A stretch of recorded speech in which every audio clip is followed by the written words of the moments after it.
ज्या पेपरमध्ये थेरीचे क्वेश्चन जास्त तो पेपर मुलांना इझी, आणि ज्या पेपरमध्ये न्यूमेरिकलचे क्वेश्चन जास्त तो पेपर मुलांना अवघड. बघा, दोन टाईपचे स्टुडंट्स असतात, एक असतो डिफेन्सिव्ह बिहेवियरचा आणि एक असतो अटॅकिंग बिहेवियर. पण फिजिक्समध्ये एंट्रन्स सीईटी द्यायची असेल तर तुम्हाला न्यूमेरिकलला काहीच ऑप्शन नसतो, कारण की 50 मार्काच्या क्वेश्चन मध्ये 2007ला मी 12वीत असताना मला 47 क्वेश्चन्स हे न्यूमेरिकल आले. कारण काही मुलांना तर मार्क येत आहेत, मग माझा ॲटिट्यूड काय आहे? सगळ्यात महत्त्वाची गोष्ट फॉर्म्युला. मग बिईंग अ स्टुडंट पुढच्या 30-35 दिवसात काय करायला पाहिजे? जो माझा ॲटिट्यूड वेगळा होता तो माझा आता ॲटिट्यूड पॉझिटिव्ह व्हायला लागला न्यूमेरिकल बद्दल. आणि पेपरमध्ये तुम्हाला इझिएस्ट क्वेश्चन येणार नाही, डिफिकल्ट क्वेश्चन येणार नाही, तुम्हाला पेपरमध्ये फक्त मॉडरेट न्यूमेरिकल्सच येणार आहे. असा जर का ॲटिट्यूड असेल ना ते न्यूमेरिकल सरळ सुटेल बघा.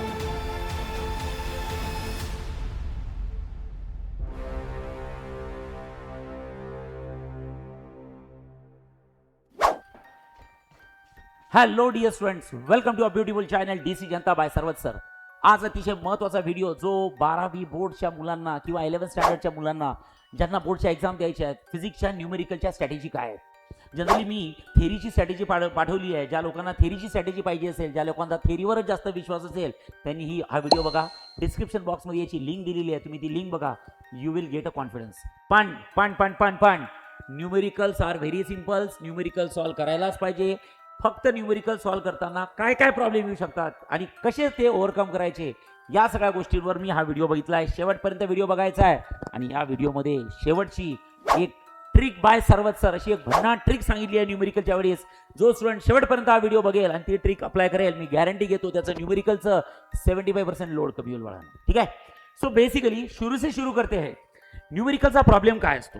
मुलांचे नेहमी प्रॉब्लेम असतात, सर न्यूमेरिकल जमत नाही, सर न्यूमेरिकल फार अवघड येतात, सर घरी जेव्हा आम्ही सॉल्व्ह करतो तेव्हा आम्हाला न्यूमेरिकल जमतात, सर क्लासमध्ये तुमच्या समोर आम्ही जेव्हा सॉल्व्ह करतो तेव्हा आम्हाला न्यूमेरिकल येतात. पण आता कॉलेजच्या प्रिलिम सुरू झालेल्या आहेत, क्लासच्या प्रिलिम झाल्या आहेत, जेव्हा अख्खा पेपर हातात येतो ना, तर न्यूमेरिकल बघितले की सर काहीतरी डोकंच फिरतं, प्रयत्नच करायची इच्छा होत नाही, समजतच नाही काय करायचं. त्या सगळ्या मुलांसाठी हा व्हिडिओ अतिशय महत्त्वाचा आहे बाळांनो.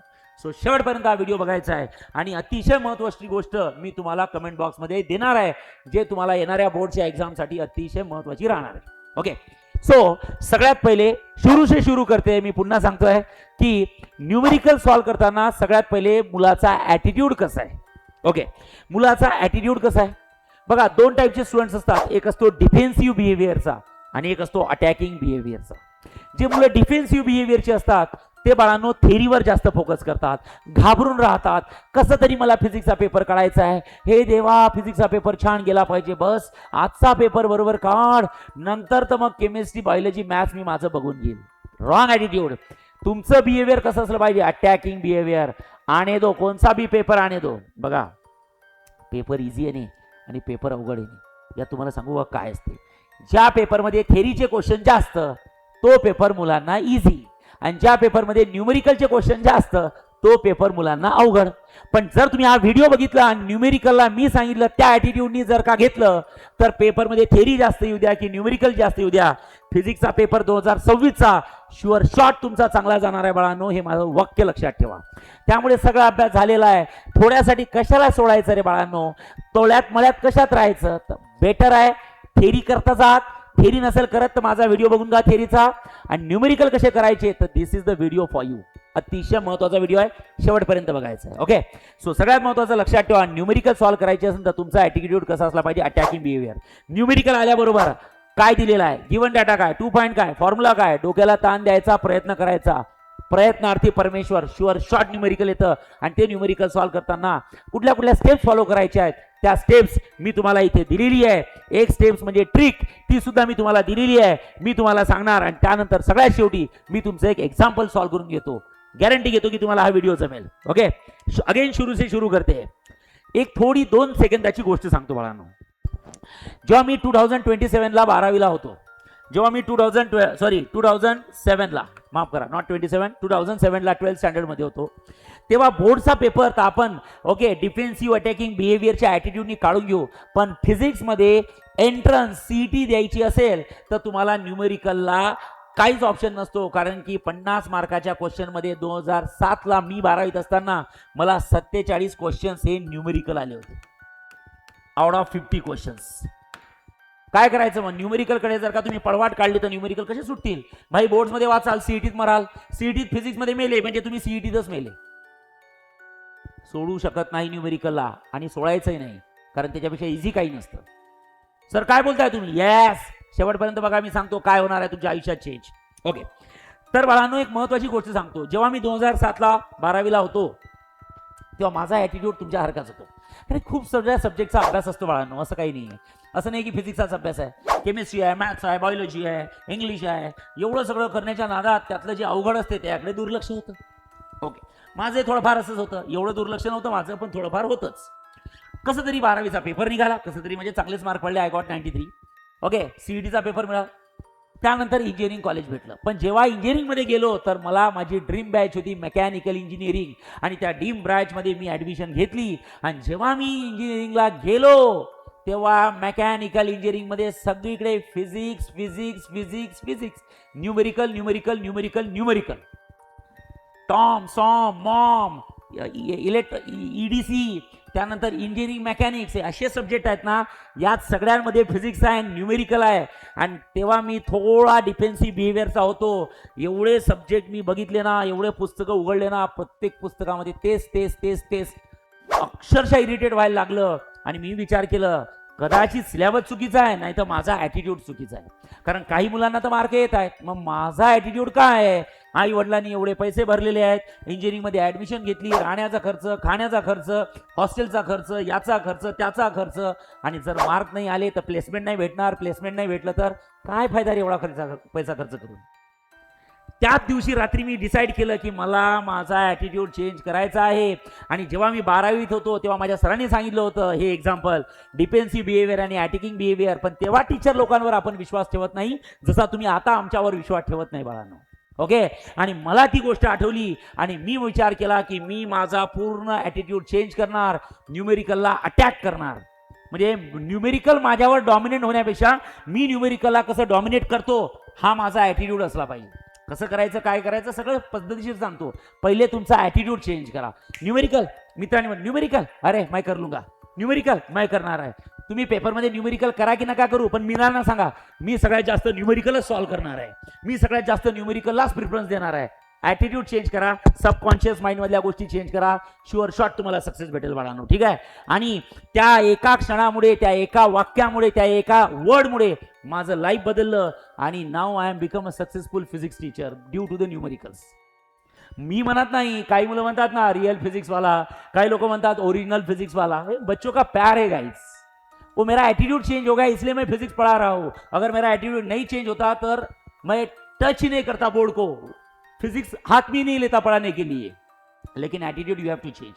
सो ठीक आहे सर, तुम्ही एवढे बोलले ना, एवढं मोटिवेट झालो सर, पण सर प्रॅक्टिकल लाईफमध्ये सांगा काय करायचं आता. फक्त 30 दिवस आमच्याकडे आहे, सांगतोय लक्ष द्या. महत्वाचं, न्यूमेरिकल जेव्हा तुम्ही सॉल्व्ह करताना सगळ्यात पहिले तुमचे फॉर्म्युले पाठ करायचे. फॉर्म्युले तुमचे पाठ असलेच पाहिजे. सर ते फॉर्म्युले आम्ही पाठ करतोच. हो सर, सेंट्रिपिटल फोर्सचा फॉर्म्युला आमच्या पाठ आहे. सेंट्रिपिटल फोर्सचा फॉर्म्युला असतो mv² डिवायडेड बाय r. बस झालं. Sir centripetal force, sir radius of gyration, sir moment of inertia. नाही, जेव्हा तुम्ही फॉर्म्युला पाठ करता त्या फॉर्म्युल्यामध्ये प्रत्येक टर्म्स तुमच्या माहीत असल्या पाहिजे, त्या मेमराईज करा, त्याशिवाय पुढे जाऊ नका. You must know what is m, mass. You must know what is v, velocity. r is radius, f is force. जोपर्यंत सगळं डोक्यात बसत नाही तोपर्यंत पुढच्या फॉर्म्युल्याकडे जाऊ नका. सगळ्यात महत्त्वाची गोष्ट फॉर्म्युला. ओके, जेव्हा न्यूमेरिकल तुमच्या हातात येतं ना तेव्हा सगळ्यात पहिले फोकस करायचा फॉर्म्युल्यावर. न्यूमेरिकल काय असतं ना, कधी कधी न्यूमेरिकलची वाक्यरचना काय, काहीही घेणं देणं नाही आहे बाळांनो. डायरेक्ट काय फाइंड करायचं आहे ते बघायचं बस. पहिलं न्यूमेरिकल वाचल्याबरोबर काय फाइंड करायचं आहे ते बघायचं. That is a first step. Formula लिहायचा त्याचा. त्यानंतर सेकंड स्टेप, मग जायचं कॉन्सेप्टवर की ते न्यूमेरिकल वाचायचं आहे, कुठल्या कॉन्सेप्टचं आहे, कुठल्या टॉपिकचं न्यूमेरिकल आहे, कुठल्या आर्टिकलवर न्यूमेरिकल दिलं आहे. थोडीफार लिंक लागते. पण तुम्हाला एक सांगू का, जेव्हा तुमचा फॉर्म्युला बरोबर असतो ना तुमचं न्यूमेरिकल 50% झालेलं असतं. कॉन्सेप्टमध्ये फक्त टर्मिनॉलॉजी समजतात बस. पण कॉन्सेप्ट महत्वाची आहे, कारण कॉन्सेप्टच सांगणार तुम्हाला हा टॉपिक करंट इलेक्ट्रिसिटीचा आहे, ईएमआयचा आहे, की मॅग्नेटिक इफेक्ट ऑफ इलेक्ट्रिक करंटचा आहे, की सरफेस टेन्शनचा आहे. ओके, सो कॉन्सेप्ट महत्वाचे आहे. मग बिईंग अ स्टुडंट पुढच्या 30-35 दिवसात काय करायला पाहिजे, तुम्ही तुमच्या टेक्स्टबुक मधले ओके सॉल्व आणि unsolved most easiest numerical solve करायचे. मोस्ट इझिएस्ट, जे सगळ्यात इझिएस्ट आहे, तुमच्या कोचिंग मध्ये सरांनी शिकवलेले असतील. ओके, अभ्यास करण्याची पद्धतच असते, इझी पासून अवघड जावं लागतं. मग सर हे इझिएस्ट न्यूमेरिकल येतात का, बिलकुल येत नाही, तरी करायचे, कारण हे न्यूमेरिकल तुमचा कॉन्फिडन्स वाढवतात. काय वाढवतात, कॉन्फिडन्स. समजतंय की जमतंय आपल्याला काहीतरी. जो माझा ॲटिट्यूड वेगळा होता तो माझा आता ॲटिट्यूड पॉझिटिव्ह व्हायला लागला न्यूमेरिकल बद्दल. त्यामुळे कॉन्फिडन्स इज व्हेरी इम्पॉर्टंट, आणि ते कॉन्फिडन्स येण्यासाठी बाळांनो तुम्हाला मोस्ट इझिएस्ट न्यूमेरिकल सॉल्व करायचे. ओके, सो सगळ्यात पहिले फॉर्म्युले पाठ करून घ्यायचे, त्यानंतर कॉन्सेप्ट लक्षात ठेवायचे, त्यानंतर जेवढे तुमच्याजवळ आता इझिएस्ट न्यूमेरिकल आहे फिजिक्स मध्ये सगळे सॉल्व करा. झालं, एकदा इझिएस्ट न्यूमेरिकल सॉल्व झाले की त्यानंतर मोस्ट डिफिकल्ट न्यूमेरिकल सॉल्व करायची, जे सगळ्यात अवघड आहे. सर हे न्यूमेरिकल येतात का, पेपर अवघड असेल तर येतात, नाही तर कधी कधी येत नाही. पण मग सर कशाला करायचे, तर बाळांनो अवघड क्वेश्चन सॉल्व केल्याने एक तर आपली लायकी समजते. चला आपल्याला आपली लायकी समजली, नाही जमत मला, ठीक आहे, अगेन कॉन्सेप्ट वर जायचं वाचायला. येस, अगेन कॉन्सेप्ट वर जायचं, त्या रिलेटेड कॉन्सेप्ट वाचायचे. अगेन कॉन्सेप्ट वर जायचं, त्या रिलेटेड कॉन्सेप्ट वाचायची. कॉन्सेप्ट वाचल्याने 10 वेळ कॉन्सेप्ट वाचल्याने तुमचे कॉन्सेप्ट पक्के होत आहे, जिथे कुठेतरी तुम्हाला थेरीचा फायदा होईल. Okay, so most easiest numerical solve करायचे, त्यानंतर मोस्ट डिफिकल्ट न्यूमेरिकल सॉल्व करायचे. ब्रेक घ्यायचा, आणि ब्रेक घेतल्यानंतर मग जे पेपरला येणार आहे, ज्याच्यावर आपल्याला मार्क भेटणार आहे, ज्याच्यावर आपला सक्सेस डिसाईड होणार आहे, ते क्वेश्चन सॉल्व करा. That is moderate questions, moderate numerical. आणि पेपरमध्ये तुम्हाला इझिएस्ट क्वेश्चन येणार नाही, डिफिकल्ट क्वेश्चन येणार नाही, तुम्हाला पेपरमध्ये फक्त मॉडरेट न्यूमेरिकल्सच येणार आहे. पण सर डिफिकल्ट न्यूमेरिकल सॉल्व केल्याने काय होतं, डिफिकल्ट न्यूमेरिकल सॉल्व केल्याने तुम्ही कॉन्सेप्ट वाचले, कॉन्सेप्ट वाचल्यानंतर तुमचे कॉन्सेप्ट पक्के झाले, आणि कॉन्सेप्ट जेव्हा डोक्यात पक्के होतात, अब आपके लिए तो ये हाथों का मैल है. मॉडरेट क्वेश्चन्स हाथों का मैल है, that is my attitude. Okay, न्यूमेरिकलवर तुमच्यावर डॉमिनंट होण्यापेक्षा तुम्ही न्यूमेरिकलला डॉमिनेट करा. न्यूमेरिकल बघितल्यावर तुमच्या डोक्यात ना तुमच्या तोंडावर स्माइल आली पाहिजे. ये किया है मैंने, ऐसे न्यूमेरिकल मैंने कितने किए. असा जर का ॲटिट्यूड असेल ना ते न्यूमेरिकल सरळ सुटेल बाळांनो. लक्षात ठेवा, माझ्या पर्सनल लाईफ मधला एक्सपिरियन्स सांगताय, लक्षात ठेवा. झालं, सो ह्या स्टेप फॉलो करा. हे सगळं झाल्यानंतर सगळ्यात शेवटची स्टेप मी तुम्हाला सांगतो, ती कुठली, तर बाळांनो focused on units. Trick bye सर्वच सर, ही कोणीच सांगणार नाही. मी जेव्हा माझ्या क्लासेसच्या मुलांना किंवा जेव्हा मुलांना सांगतो, किंवा मी जेव्हा न्यूमेरिकल स्वतः सॉल्व्ह करतो ॲज अ टीचर म्हणून, तेव्हा माझ्या डोक्यात पहिलेच असतं की युनिट्सच मला वाचवतात. कसं, तर मी डेमो लेक्चर देतो. ओके, ज्या ज्या लोकांजवळ युनिट्स नसतील ना बरोबर फिजिकल क्वांटिटीचे, लगेच व्हिडिओमध्ये कमेंट करा बाळांनो की sir please send the PDF of units. Otherwise फक्त युनिट्स लिहून तुम्ही कमेंट करा. मी तुम्हाला पर्सनल ज्यांचे मेसेज आले त्यांना एक PDF देतो. मी ती पूर्ण 11वी 12वीच्या सगळ्या फिजिकल क्वांटिटीची युनिटची पूर्ण PDF तयार केलेली आहे. त्या PDF मध्ये जर का तुमची फिजिकल क्वांटिटी युनिट जर का तुमची युनिट पास असेल तर तुमचे 75% काम होतं. कसं तर मी सांगतोय, पण युनिट महत्वाची आहेत. ज्या ज्या लोकांना युनिट पाहिजे असेल, ज्यांच्यावर आता टाइम नसेल सगळे युनिट एका ठिकाणी लिहायचे, तर मी तुम्हाला PDF पाठवतो. प्लीज कमेंट करा, युनिट म्हणून कमेंट करा, फक्त मी PDF पाठवतो. ठीक आहे, आता लक्ष द्या, आपण घेऊ याचा डेमो. बघा ज्या स्टेप्स मी फॉलो केल्या. ओके, जसं फॉर एक्झाम्पल बाळांनो, डेमो मध्ये आपण न्यूमेरिकल घेऊ एखादं लाईव्ह एक्झाम्पल. बघा तुम्हाला काय दिलं, मी काहीही वाचत नाही, मी पहिले वाचतो find the coefficient of viscosity. बस, कमी टाइम में न्यूमेरिकल कैसे सॉल्व करायचं. कोएफिशिएंट ऑफ विस्कोसिटी म्हणजे ईटा. अभी मेरे को पता है कोएफिशिएंट ऑफ विस्कोसिटी कौन से टॉपिक का क्वेश्चन है, मैकेनिकल प्रॉपर्टीज ऑफ फ्लूइड्स. कौन सा टॉपिक है, article Newton's law of viscosity. तो उसका फॉर्मूला लिखेंगे, viscous force is directly proportional to area into velocity gradient. Yes, so F is equals to some constant into area into velocity gradient. Yes, so F is equals to eta into A into velocity gradient is a delta V divided by delta X. Yes, मेरे को ईटा निकालना है तो ईटा का formula तैयार करो. F multiply term divide मध्ये आल्या, delta V divide by delta X is equals to eta. चलो मेरी फर्स्ट स्टेप हो गई कि मुझे फॉर्मूला आ गया. ओके, त्यानंतर कॉन्सेप्ट. या फॉर्म्युल्यात काय काय कॉन्सेप्ट आहे. F म्हणजे फोर्स, चला बघा फोर्स दिलाय का, तर युनिट, फोर्स युनिट काय असतं, न्यूटन. अरे वा वा वा वा वा, मी न्यूमेरिकल वाचलेलं नाही आहे, न्यूमेरिकल वाचायचंच नाही. मी काय म्हणताय हा, लक्षात ठेवा, ट्रिक्स स्ट्रॅटेजिकली अभ्यास करा. त्यानंतर मीटर स्क्वेअर, अरे वा वा वा, 10⁻⁻² मीटर स्क्वेअर म्हणजे कोण आहे, एरिया. मीटर पर सेकंड, अरे वा वा वा, 2 × 10⁻² मीटर पर सेकंड म्हणजे असतं वेलोसिटी. ओके, नंतर दिलाय हा 1.5 × 10⁻³ मीटर. बर, 1.5 × 10⁻³ मीटर. आता मीटर म्हणजे डिस्टन्स असतं, पण डिस्टन्स हे कधी डायमीटर असू शकतं, रेडियस असू शकतं, थिकनेस असू शकतं. ठीक आहे, चालेल, राहू द्या, त्याला सध्या काहीच करू नका. आणि तुम्हाला म्हणतात कोएफिशियंट ऑफ विस्कोसिटी. चला, फॉर्म्युला डोळ्यासमोर आहे, बघून घ्या. एफ मला हवा होता, आहे का, येस, F आहे. एरिया मला हवा होता, आहे का, आहे. डेल्टा व्ही मला हवा होता, आहे का, डेल्टा व्ही म्हणजे वेलोसिटी, बस, आहे का, आहे. बस भाई, ए टर्म मेरे को पता नहीं और इसकी मेरे को वैल्यू चाहिए. अभी सबको पता है वही टर्म ये होगी, क्योंकि एक्स मतलब क्या रहता है, डिस्टेंस, और डिस्टेंस का यूनिट क्या रहता है, मीटर. लेकिन सर इन्होंने तो यहाँ पे एक वर्ड दिया है, थिकनेस.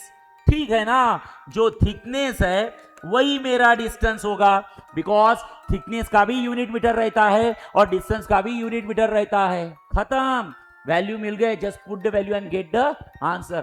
न्यूमेरिकल मी कुठेही वाचलेलं नाही.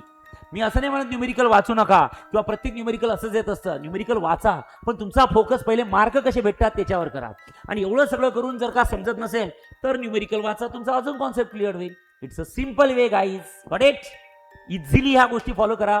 तुमचे न्यूमेरिकल थेरीचा अभ्यास तुमचा चांगला झाला आहे नसेल तर त्याचा व्हिडिओ बघून घ्या, मॅथ स्ट्रॅटेजीचा आपला व्हिडिओ बघून घ्या, फिजिक्सच्या न्यूमेरिकलचा व्हिडिओ बघा. आणि मी गॅरंटी घेतो बाळांनो, तुम्हाला शुअर शॉर्ट फिजिक्सचे न्यूमेरिकल इझी येतील. आणि मी जे बोललो, सगळ्यात जास्त सक्सेस कशावर भेटणार आहे, मॉडरेट क्वेश्चन. सो मॉडरेट टाईपचेच क्वेश्चन सॉल्व्ह करा, तेच पेपरमध्ये येतात. आणि सर्वात सरची ट्रिक कुठली, युनिट्स. आणि जर तुमच्याजवळ युनिट्स एका ठिकाणी, आताही अशी परिस्थिती आहे की तुम्हाला एका ठिकाणी युनिट्स माहित पाहिजे, आणि जर नसेल युनिट तर कमेंट करा युनिट्स, मी लगेच तुम्हाला युनिटची PDF पाठवतो. तेवढे युनिट्स पाठ करा, त्याच्या बाहेर तुम्हाला काही करायची गरज पडणार नाही. अशा प्रकारच्या भन्नाट ट्रिक्स अजून कुठल्या सब्जेक्टच्या पाहिजे असेल तर प्लीज मला मेसेज करा. ओके, आणि टाईप करा बाळांनो की सर याची ट्रिक्स पाठवा, त्याची ट्रिक्स पाठवा. जेवढा तुम्हाला फायदा होईल तेवढा आपण फायदा करून घेऊ. सो थँक्यू सो मच बाळांनो. हा व्हिडिओ मी तुमच्यासाठी केलाच आहे, पण हा व्हिडिओ करताना मी माझ्या रिअल लाईफमधलं एक्झाम्पल बघितलं आणि रिअल लाईफमधला मी माझा अभ्यासाचा ॲटिट्यूड चेंज केला, फिजिक्सच्या न्यूमेरिकलचा ॲटिट्यूड चेंज केला. म्हणून मी आज चांगल्या प्रकारे कर्वेनगरमध्ये किंवा वारजेमध्ये मी चांगल्या प्रकारे फिजिक्स शिकू शकतो आणि मुलं सुद्धा भरपूर खुश आहे. Thank you so much, all the very best. भेटू आपण पुढच्या व्हिडिओला. थँक्यू.